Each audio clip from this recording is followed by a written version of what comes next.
Hey everybody, welcome back to the Love Street Podcast, episode 3. We're 3 episodes deep. How is everybody feeling? It's good. It's Good going good. March.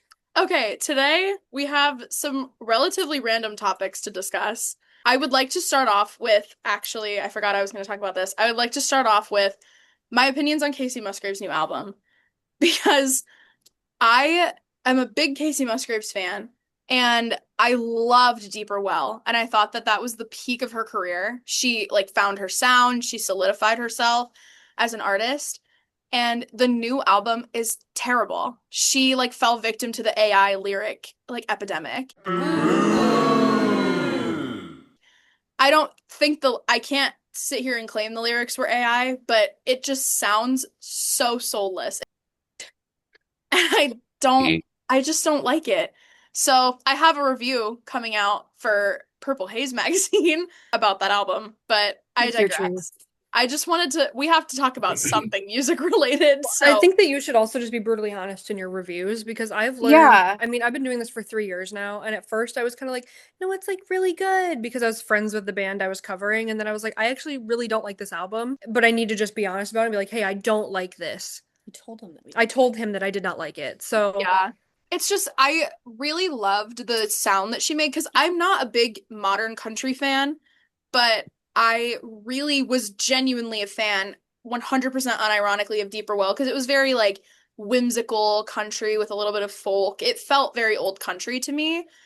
And Mhm. these lyrics just feel so soulless. And I had bad vibes when she released the first single, but I usually don't like singles that bands release or artists release. I usually always like the songs on the album more. So I wanted to give it a chance, and I just submitted the review today, and I was indeed brutally honest because it, like, first of all, I don't care if she sees it. Like, what do I care? But also, like, it's just the truth. And I try to not base my opinions on albums off of, like, just my personal taste because there are going to be songs that I don't like, but really is such a crazy shift from her last album. And not to be the person that's like, this is what's going to make you money, this is what's going to be popular, but her fans loved that era and that aesthetic, and she really owned it. Like, this was her new thing. And the complete switch up into like empty, soulless lyrics. I think one line in my article, the chorus of this song is just a bunch of weird buzzword like phrases. Like Mm. just a bunch of random words that don't make sense that if you say them all really fast, it sounds like some sort of like hyper feminist country song, but when you look at the words, they don't make any sense. So that's my spiel on Kacey Musgraves' album, and go read my review at Purple Haze. Anyways, we're gonna talk about the Spirit Airlines bankruptcy and trigger warning, James Charles. We are gonna talk about James Charles. Let it be known at the Love Street podcast, public service announcement. We don't like him. We don't like him. This is a negative press for James Charles. Anti James Charles. Absolutely. We are a James Charles anti-podcast. we're gonna get That's sued for cease and defamation. desist. Yeah. Hey, we are Please. racking up cease and desists over here. Yeah. We went there for Anyways, no, we actually haven't, but it's a reoccurring bit. oh yeah, absolutely. I was like, wait. So, to start off, if anybody doesn't know, which I feel like if you're on social media, I don't know how you couldn't, Spirit Airlines went bankrupt. After 34 years, they ceased operations on May 2nd of 2026, after failing to secure a federal bailout, and approximately 17,000 full and part-time employees lost their jobs immediately. So I would like to reference, in saying how many of these people lost their jobs all of a sudden out of nowhere, I would love to reference the video of James Charles crying when TikTok was going to be taken down. I'm just feeling really sad. I really love this album. Like until this year. It was too late. Not necessarily anything to talk about. I would just like to point it out. It's kind of crazy that that happened. Draw that conclusion. Yeah, Right. consider that Right. conclusion drawn. So I think that over the last couple of years, especially since COVID, people have been trying to find ways to make money online to stay at home. And whether that's working from home, so many more people work from home now. So many people that once worked in an office, just their offices found that it was easier to not pay to keep the lights on in a building, and they work from home. However, the people that lost their jobs over COVID, it's been a pretty well-known thing, I think, that people have been starting GoFundMes for if people with the money and the means want to donate, they can donate. And the people, so far, all I've seen is if people don't want to donate, they just don't donate. And they don't say anything about it. So, Right. for anybody that doesn't know about the James Charles situation, which there's going to be a bigger conclusion to this, we're not just going to talk about James Charles because we don't want to platform him at all. But for people that don't know, a young Spirit Airlines ex-employee sent James Charles a link to her GoFundMe, a very brief message about sharing the link, not sending her money, just sharing the link. And he went on a TikTok rant calling her a bitch, calling her lazy, and a piece of shit. So I would like to pass it on to one of my colleagues. How could you get angry over something like that? It's just like my immediate thought, you know? I watched the video right Right. before this because I haven't seen it before, but like I've heard about it. And he's just like so angry for no reason, it feels like. I don't know. I know. It's so, like, it's one thing he's been known to speak his opinion on the internet, which no one can stop him, unfortunately, but to get online as a man, we forget that he is a man and call a woman a bitch is crazy. It just point blank, period.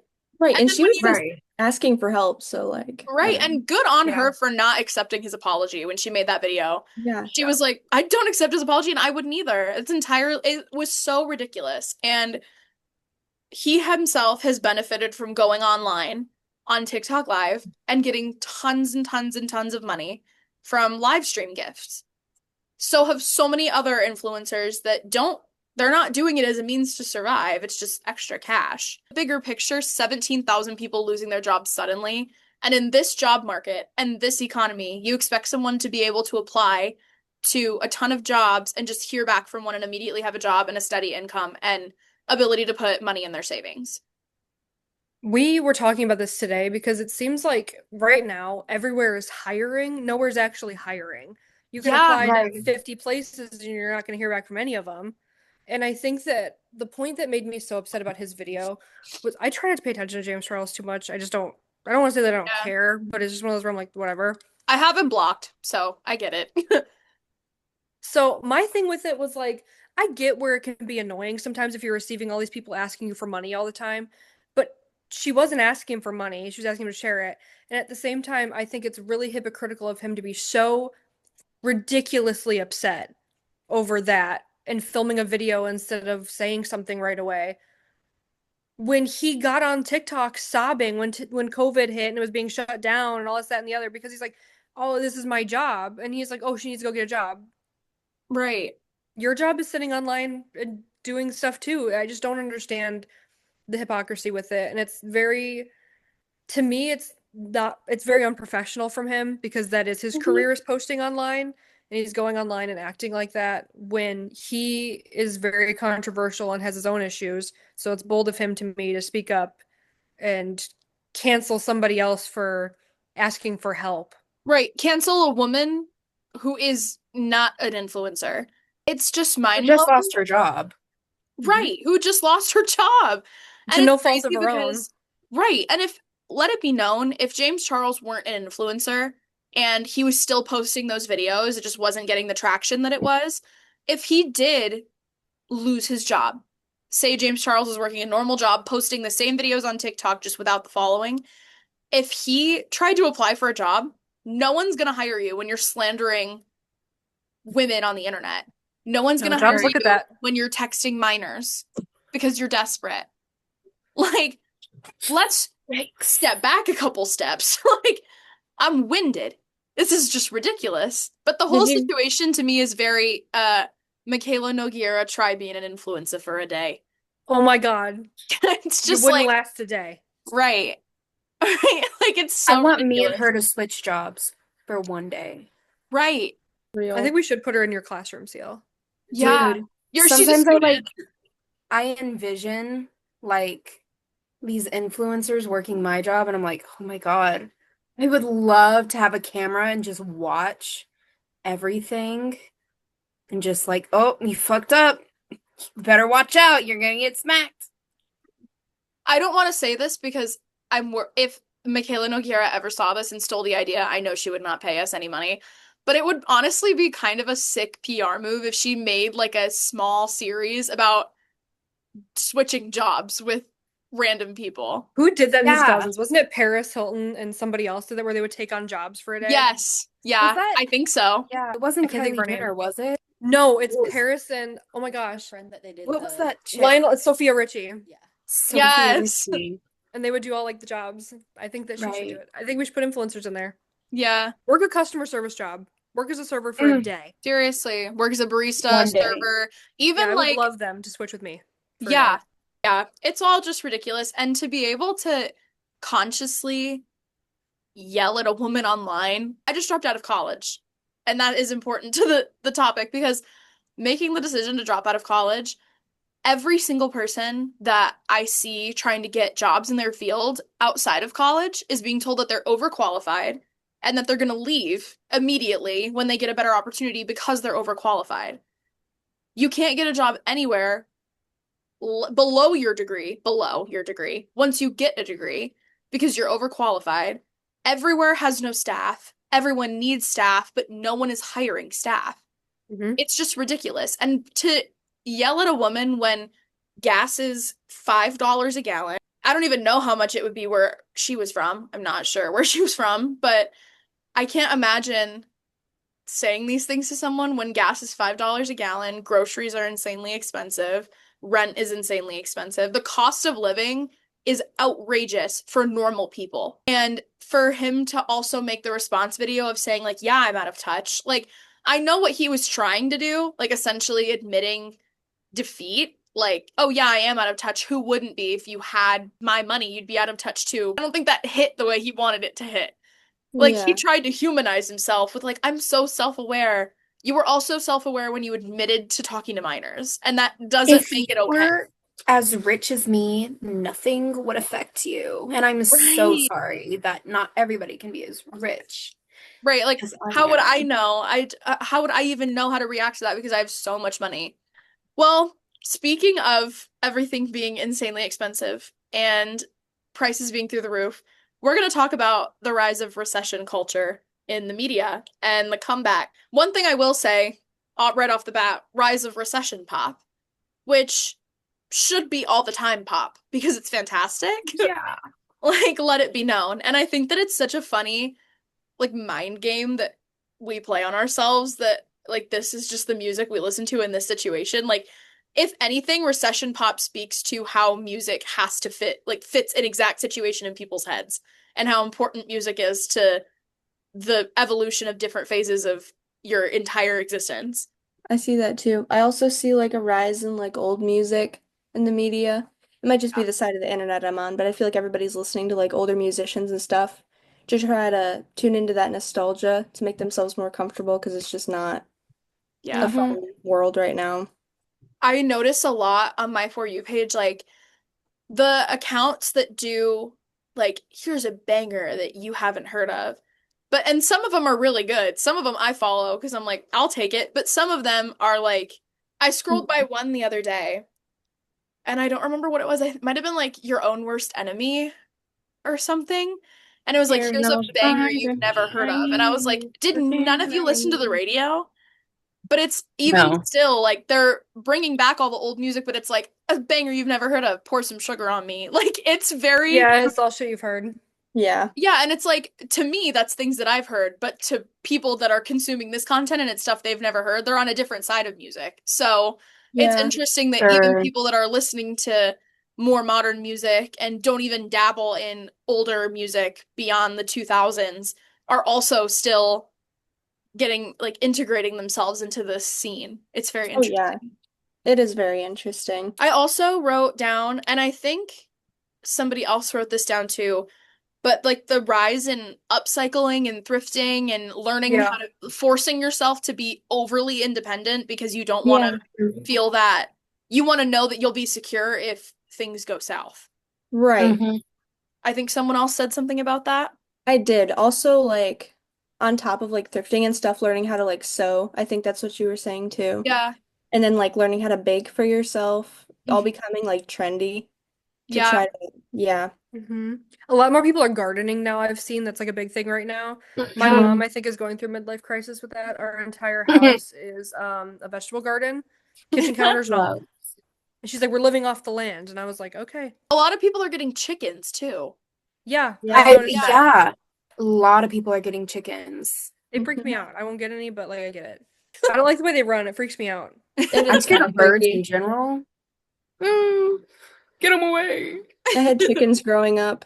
I lived in the Oh, countryside, and Were my they mean? family. No, they were pretty nice actually. I used to you like seem pick them like up. you would have chill chickens. Yeah, Yeah, you've got that chill chicken vibe. Yeah, thanks. that chill chicken energy. I'll take it. Because it's not Yeah. just learning how to bake, it's learning how to bake bread, learning how to like Yeah, do all, necessities. yeah. I know one of my best friends meal preps, and she's like, groceries are so expensive right now. I don't know what to do. And she saw on TikTok that people were getting Chipotle catering.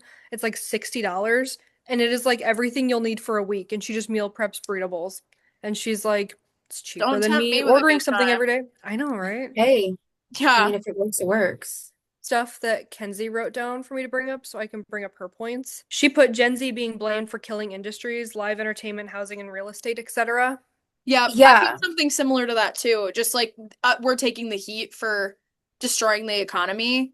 Be so for real. Unfortunately, I think that's a big one. Let me see what Especially else. because it's so discouraging. That kind of segues into the canceling tours topic that I feel like we can take a second to get to. But I think that with the artists canceling tours and people saying that we're destroying the live entertainment industry, like I'm trying. I'm trying to go to shows. I have so many artists I would love to see live.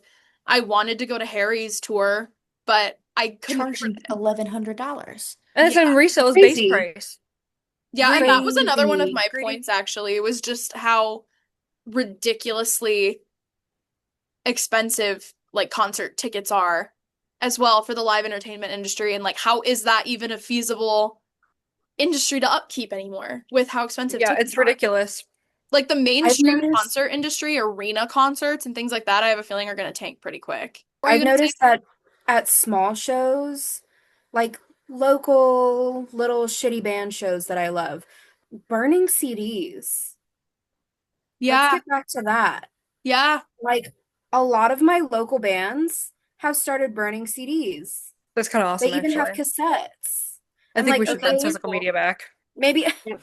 maybe I My should dad put has my a music on a burnt fucking from CD. All American. That is My dad bold. has a burnt CD from one of the All American rejects gave it to him before they were big. that's Hey, so I mean, cool. yeah, Really cool. bring back CDs. And Yeah, I'm I think not we like should. people are I like, think bring it's back trending. vinyls. Vinyls are back. They're Mhm. becoming too expensive. They're becoming inaccessible. Expensive. Bring back burning CDs. yeah, yeah, and like bring back selling every band's physical media in stores. I'm so Yes. tired of even going to like the biggest record store around me. It's they don't have the artists that I want, and they don't Yeah. have the It's albums from the so artists hard. that I want. They It's Might Be hard. Giants. I've been on the hunt for They Might Be Giants vinyls for so long. I just got their new album. They had their new album in stores, The World Is to Dig, and I got that one, but I really wanted Apollo 18, Factory Showroom, and Flood. And I've gone to the record store. I've gone to this record store for years, and I keep going back, and every single time I check the They Might Be Giants spot, it's the same records, and it's like the same amount of records every single time. It's the same Yeah. like, 4 albums. They Might Be Giants has like 20 albums out. Like we could expand our discography a little bit. It's Yeah. Yeah. just Well, it's such a niche, even though it's a popular thing to like have vinyls and have a record player, to go to a record store to acquire a vinyl that you want is still kind of a niche experience. Just give the people what they want. I will keep you in business personally. Mm-hmm. Because there are some Right. vinyls that I run into where I'm like, I just have to buy this because it's here. When I found the Twilight Eclipse soundtrack, I said, I have to buy this today. I just did the same thing when we were in Boston like a couple days ago. There was a vinyl I've been looking for, and I was like, am I going to be able to get this home on the plane? No. She gonna have to ship it over for me? Yeah, but they have it here. I'm gonna buy it. Exactly. Okay, I just came up with an idea to combine physical and digital music. Start selling flash drives. Yeah. Oh yeah, that Convert that cool. shit to an Bring back flash MP3. drives. Put it on a flash drive, Sell me a keychain flash drive of your music. That would be I will actually, buy that oh my shit. God, they need Swag. to make like flash drive albums that you can plug into like this port of your phone. Yeah. Yes. That would be Oh my so God. I cool. feel like I've seen this idea before somewhere. That's such a good idea because that Maybe way I you're like stole it, supporting the like artist directly. subconsciously. Yeah, Yeah, Yeah. because it's still digital. You can still download it. You can still Right. put it right on your phone, but you're not paying a streaming service. Exactly. yeah, that would Somebody's be gonna steal this iconic. and make a lot of money. I mean, exactly. Literally. Bring back keychain flash drives. That's the Yes. next, I'm calling it now. That's the next movement. People are going to be bedazzling them. There's going to be my Karomi stickers all over these fucking flash drives. Aw. Minion flash I've drive. got it. Oh boy. I've got it in the works right now. The factory. The The assembly factory. line. And you know what? Make the plastic recycled plastic. Let's be sustainable. Yeah. while we're at it. Eco-friendly. Absolutely. Exactly. That's so funny to think about, actually. Right?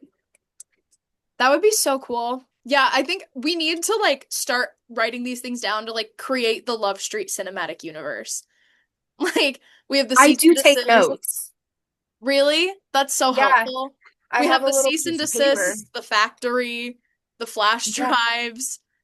We have that one Dan Schneider bit we had going for Oh my God, yeah. for a little bit.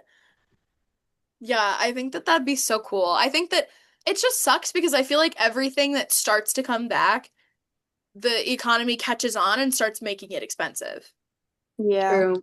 because it's a trend. Like I don't think they're catching on to the fact that it's not always a trend. It's like we're Survival. finding loopholes like because Yeah. we're all running out of options. And I think that I also wrote down a rise in resellers and like auction sites, antiques and secondhand stuff.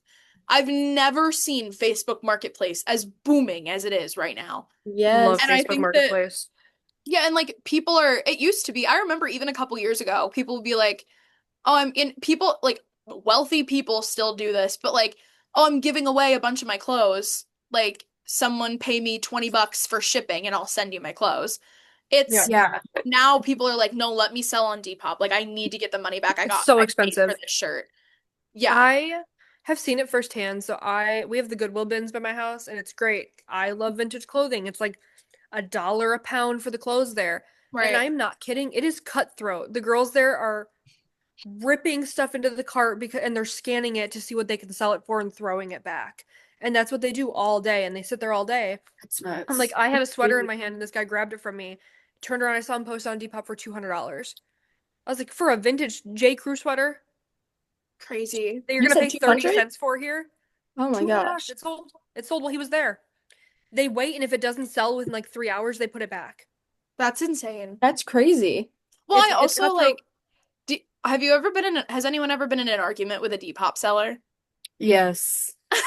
It literally feels like bargaining with a 6-year-old. It's like like sometimes I see t-shirts that are clearly fast fashion, but I kind of like the design and I'm like, I'm buying it from someone who already bought it from fast fashion.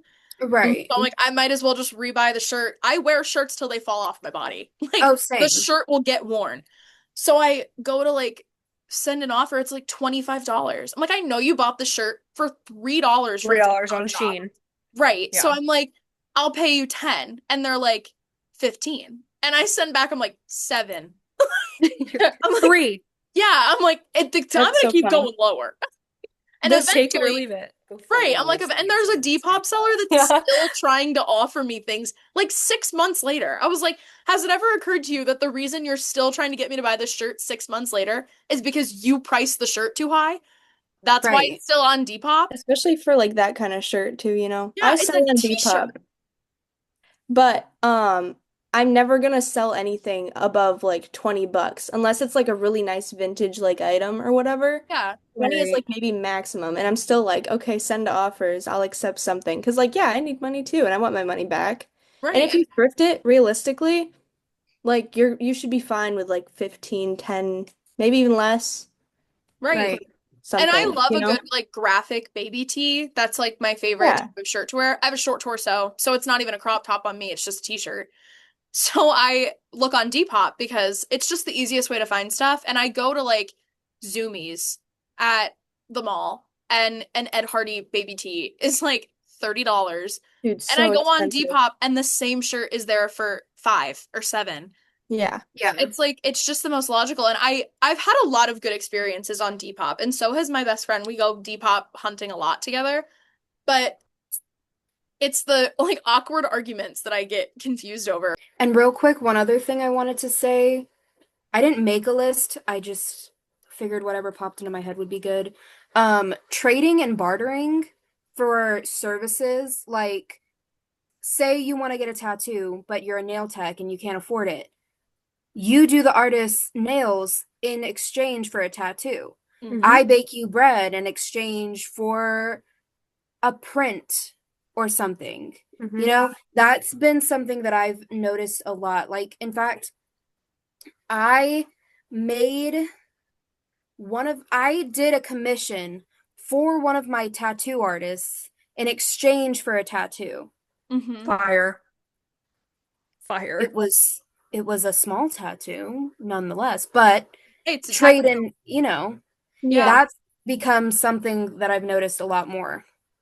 Even with like the jobs that we do, we don't make like an hourly wage or a salary from working at the magazine, but we'll cover your show if you pay for our ticket. Mhm. Exactly. Right. And it's promotion in exchange for I don't have to pay the $25 to get into this like small venue that I would have had to pay Right. before. Right.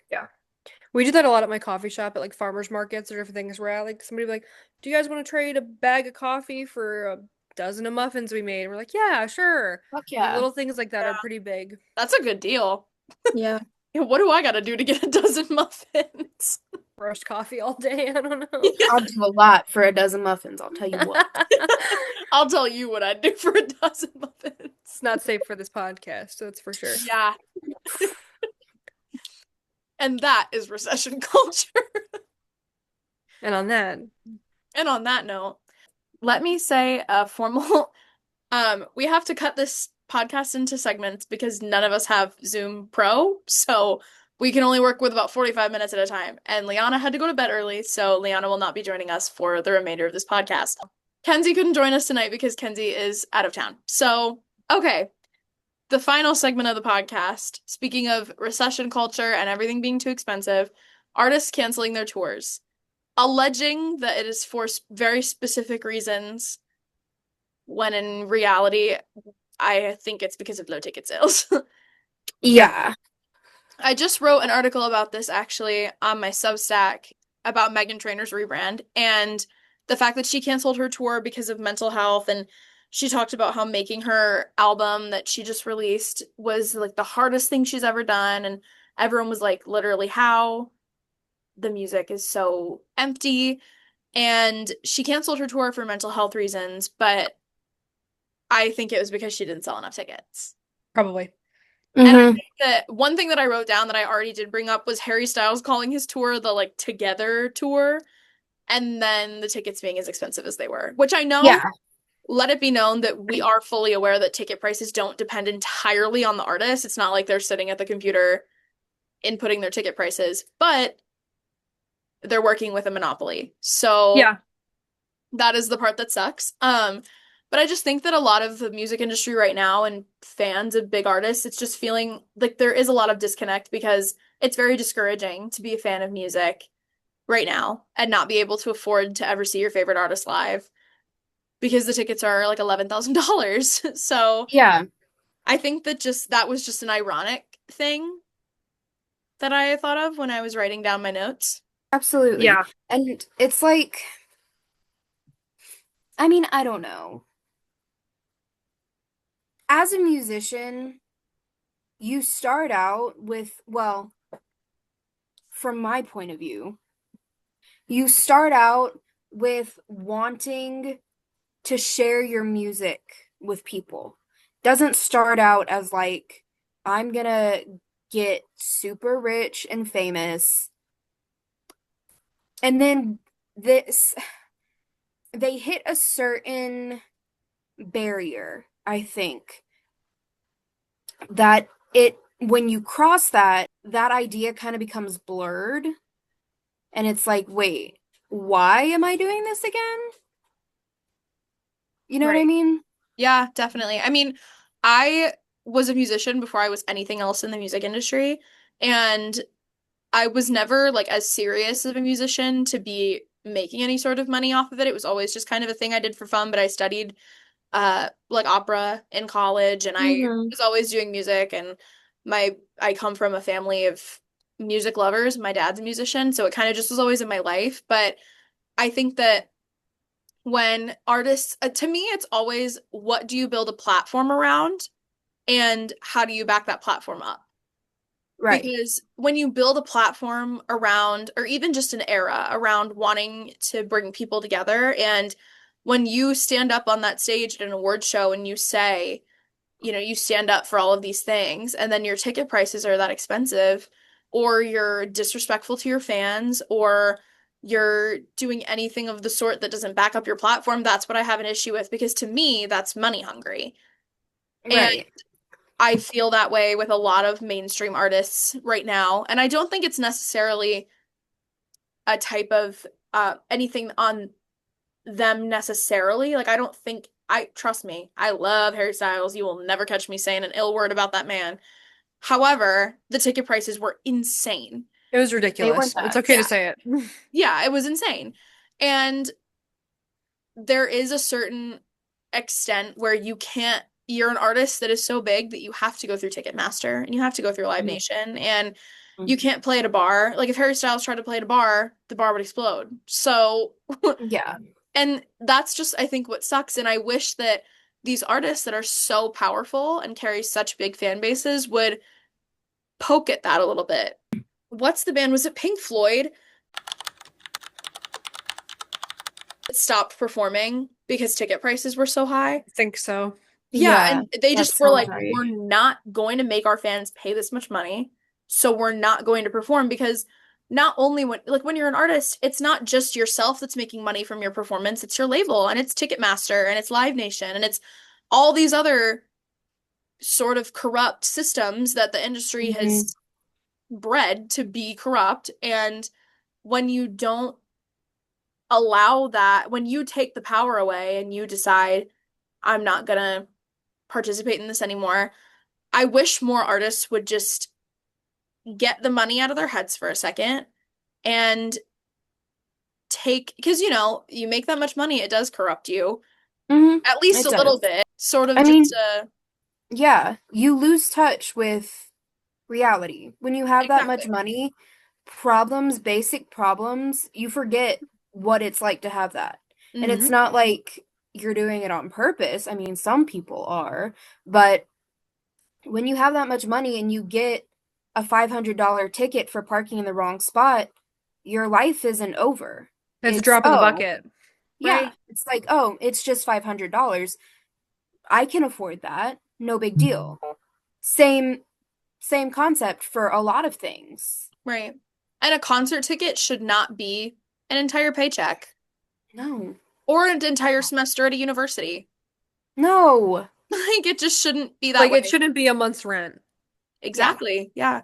And it's it ridiculous. sucks because like there have been times when I would have sacrificed a month's rent for a concert Mhm. because I wanted to be able to go. And I think that's why like the Greta Van Fleet Bowery Ballroom show gives me so much hope because I'm like, please do an entire like do an amphitheater tour, do like anything but an arena because when you go to those smaller venues, you can sell through the independent venues for tickets. Hmm. And you can't do that with arenas. And I was so sick of went from buying my dreams in gold tickets to paying ridiculous amounts of money for Starcatcher, like Yeah. at face value. And Yep. it just sucks because that to me is, I don't want my favorite artist to have any sort of bad taste in my mouth. Like I don't want to think about the Harry tour and think about, oh, wish I could have gone, but the tickets were too expensive. And like even Lady Gaga and stuff, those tickets were insane. I remember when she went on the Mayhem tour, Hmm. Hmm. and it's just and like the residencies, and I hate a residency. I really do. Yeah. Because why are we doing that? Right. Like, You're Yeah, I agree. making it inaccessible. right. And it's not like you're doing a residency anywhere that's affordable either. It's like New York and LA.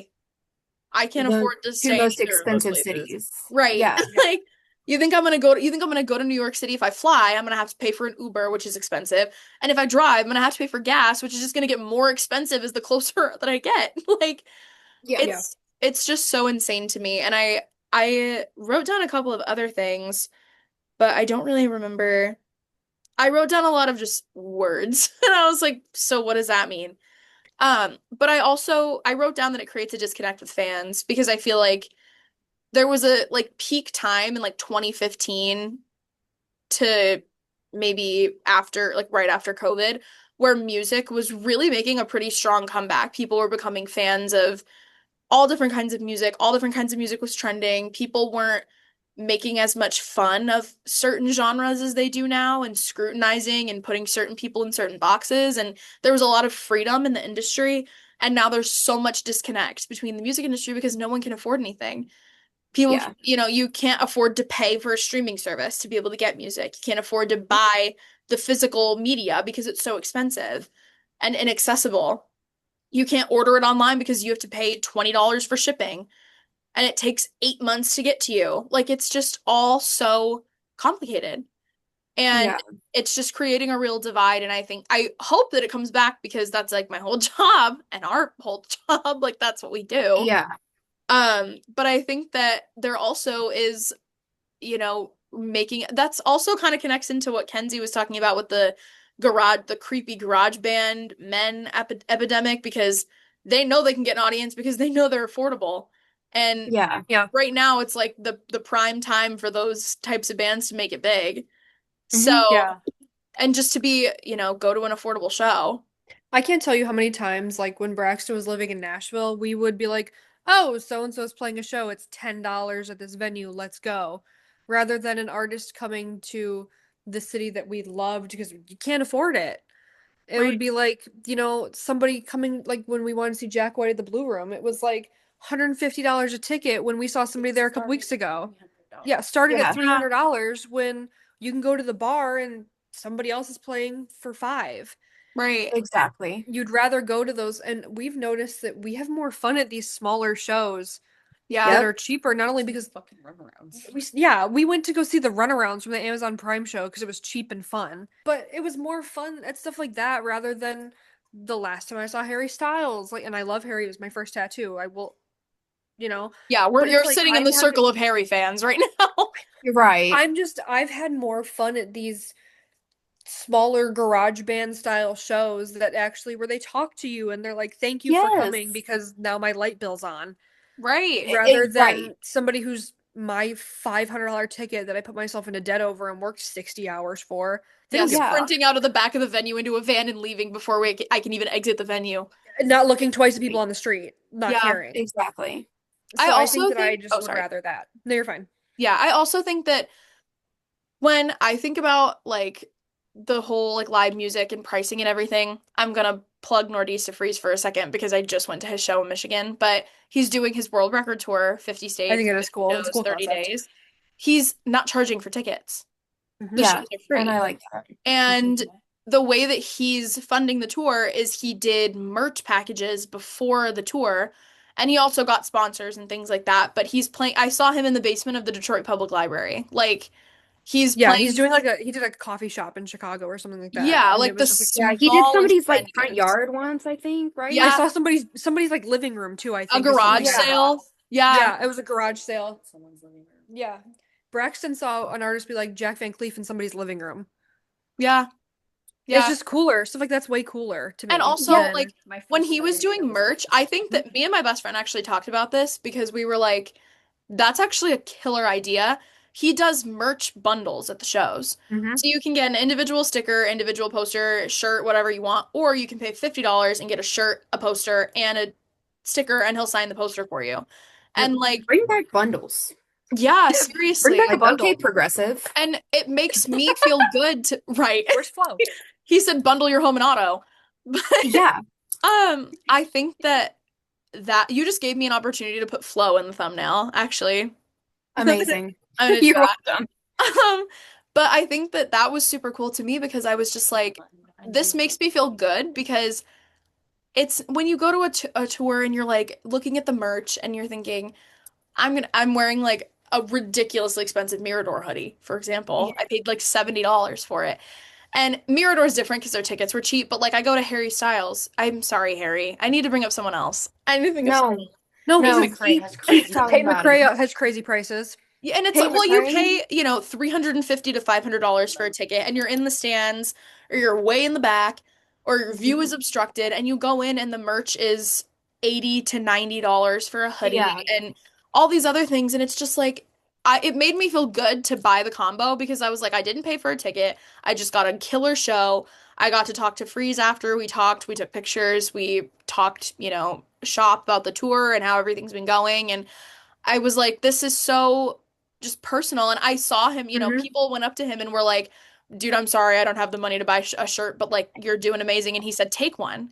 He was like, do you want a sticker? Do you want a shirt? Like, take He's one. very nice. Yeah, and I've had those experiences with merch at a lot of shows, like where smaller artists, even the band that opened for Freeze was like, just take a sticker, like we just want the promo, Hmm. and Yeah. thank you for coming and supporting, and that's enough for them, and I think that that's very important, and it makes you feel good about purchasing the merch, and $50 is a lot of money in this Hmm. economy, but it made me feel okay spending $50 because I was like, I want the shirt, I want the poster, I want the sticker, and I feel good being like, here's $50 Yeah. to To somebody who get needs it. gas, right, get gas, Yeah. get, food along the way. Like, it makes you feel good when you feel like you're supporting an artist, not just like you're putting money in their pocket. Because I am Yeah. putting money in Right. his pocket, but the money's gonna go towards he needs it. Like, just like Yeah. we all Yeah. need it.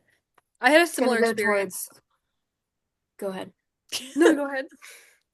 I wasn't gonna say anything important. Oh, I had a similar experience. One of my favorite bands is Post Animal out of Chicago, and I've seen them a couple times open for Joe, but they didn't really have merch when I saw them open with Joe, and I was like, whatever. And I already spent like $400 on his merch, so I wasn't gonna, whatever. But when I saw Post Animal, I was like, oh, I really want some merch, but I like didn't buy any at the time. And then they were outside just talking to everybody. They're so nice.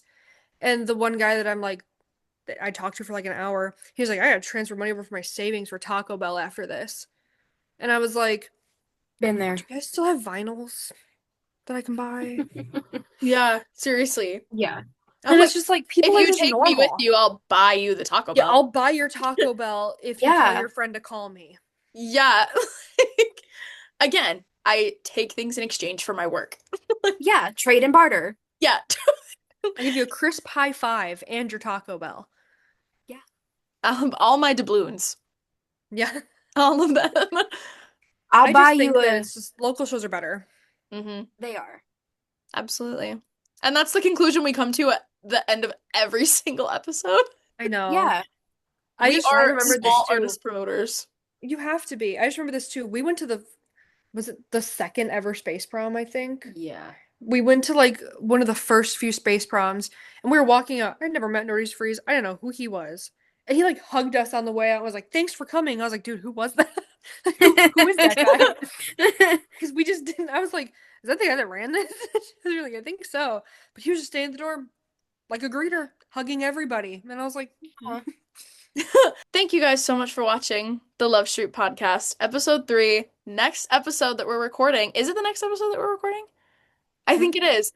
The next episode that we record is Love Street Magazine's 3rd birthday. Yay. We've as reached someone the who's been here from the toddler beginning, stage. I'm gonna cry. Yeah, seriously. So we're gonna have a fun little celebratory episode, and we haven't figured out what we're gonna do yet. So it's gonna say a surprise for all of us. But Kylie has the plugs that Kenzie usually does, so I will let her take it away. We have an article about Alt J's debut album coming out on May 28th. It'll be live on May 28th, so by the time this is posted, it might already be out, but that's okay. Still go check it out. Of Monsters and Men Gallery we have coming out. It's to be determined on the date yet. We're not too sure when that's coming out, but that will be live on the website, and you can check all of our socials at Love Street Magazine on everything, and it will have everything plugged by me or Kenzie the night before or whatever else. And every single social media for all of our pod crew and for the magazine is in the description of this video. Thank you guys all so much for watching. See you guys next time for Love Street's 3rd birthday. Bye!